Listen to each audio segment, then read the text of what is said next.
Hello, সৌরজগৎ নিয়ে তোমার জানার মতো কত কিছু আছে। আজকে তোমাকে বলবো সৌরজগতের কিছু অজানা ও অবাক করা তথ্য, যা হয়তো আগে কখনো শোনোনি। সৌরজগতের সবচেয়ে গরম গ্রহ নয় শুক্র, বরং মঙ্গল। সাধারণত মনে করা হয় শুক্র গ্রহ সবচেয়ে গরম, কারণ এর বায়ুমণ্ডল ঘন। কিন্তু মঙ্গলে অনেক জায়গায় সূর্যের আলো শুক্রের চেয়ে বেশি সময় ধরে পড়ে, তাই কিছু অংশ খুব গরম হয়। আমাদের সূর্যের ব্যাসার্ধ প্রায় 10 লক্ষ গুণ পৃথিবীর। সূর্যের ব্যাসার্ধ এত বড় যে পৃথিবী তার মধ্যে প্রায় 1 মিলিয়ন বার ঢুকে যাবে। মঙ্গল গ্রহে একদিন আমাদের পৃথিবীর চেয়ে বেশি দীর্ঘকালীন, প্রায় 24.6 ঘন্টা। পৃথিবী থেকে শুক্র গ্রহকে দেখা যায় না, কারণ এটা সূর্যের অনেক কাছে থাকে।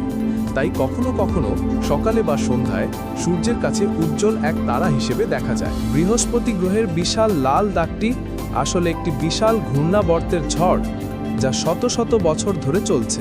আমাদের সৌরজগতে এমন অনেক ছোট গ্রহ ও উপগ্রহ আছে যাদের নাম আমরা জানি না। তোমাদের যদি সৌরজগৎ সম্পর্কে আরও কিছু জানার থাকে, তবে কমেন্টে লিখে জানাও।